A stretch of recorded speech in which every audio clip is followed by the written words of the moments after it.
What is going on, guys? Houndish here, and today I'm going to be doing a review of the Eyasluna, which is of course a legendary hand cannon which drops in the Crucible in the Taken King. So it's a very, very nice hand cannon, and it is the classic 22 rate of fire and 81 impact variety, which makes it the same type as the Fatebringer hand cannon, which is pretty much the most popular type of hand cannon for PvE and PvP, sort of, outside of things like the last word, at least. So I'm going to talk about this beast of a weapon. So its base range stats are at the upper end at 40, and its stability is pretty high at 51. These are just stat numbers, but these are pretty healthy stats overall compared to a lot of other legendary hand cannons in the Taken King. Not to mention that it's pretty cool because it's essentially a prototype Hawkmoon, similar to the Red Spectre and In Times of Need, which also dropped to the Crucible.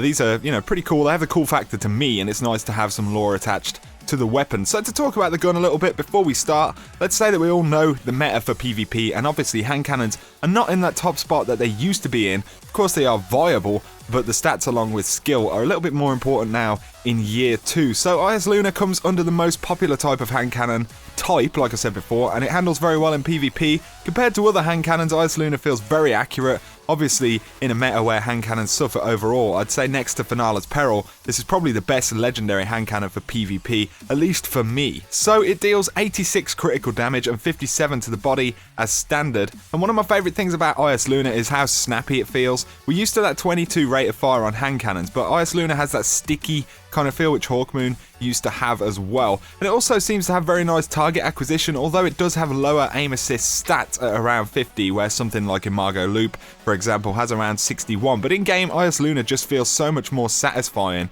and sturdy for PvP than a lot of other legendaries I've tried. My role has Hammer Forged, and along with its base range stats, it's actually pretty decent at range compared to general hand cannons now. Not the kind of ranges that you'd see in year 1, but it feels pretty good overall, and it handles just very nicely and has made me want to use it more in PvP. So to talk about bonuses and perks to look out for on this weapon, good stability bonuses are nice, but anything to boost the range will definitely make the gun more consistent in PvP. So Hammer Forged, Rifle Barrel, or even Rangefinder are pretty decent options overall. And then Quick Draw and Snapshot are also pretty good in the middle row and can contribute to that fast kind of agile feel that this weapon seems to have. And in terms of main bonuses, Outlaw, Luck in the Chamber, Reactive Reload, or even Firefly, just for the satisfaction of blowing up your enemies' heads. And of course its PvE capabilities, be pretty good in general. And there's also stuff like Life Support and Underdog, which are actually pretty good for hand cannons in this meta.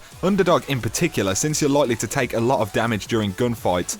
And of course, Hidden Hand would be a pretty good option as well for PvP. So overall, this is just a fantastic hand cannon as far as legendaries go in this meta. It does very, very well, very reliable overall. And for me personally, like I said, this and Finala's Peril are probably the best range hand cannons, especially legendaries, in the Crucible. And like I said before, I just really like the link it has to Hawkmoon as well, and the lore behind it. That's just pretty damn cool. So there you go, guys. That is my quick talk about the Eyasluna, a very nice hand cannon for PvP. If you haven't got one, you should definitely try and pick one up in normal Crucible, and if you get one dropped, obviously check out the bonuses and give it a whirl in PvP, because it's an absolute beast. But anyway, guys, I hope you have enjoyed the video. If you have, drop me a like and comment down below. Let me know if you've tried this thing out, or if you've got an awesome roll of this hand cannon. That'd be pretty interesting to hear. And if you are new to the channel and you want to see a hell of a lot more Destiny content, then feel free to hit that subscribe button for a lot more. But for now, you guys have an awesome week, and I'll catch you very soon.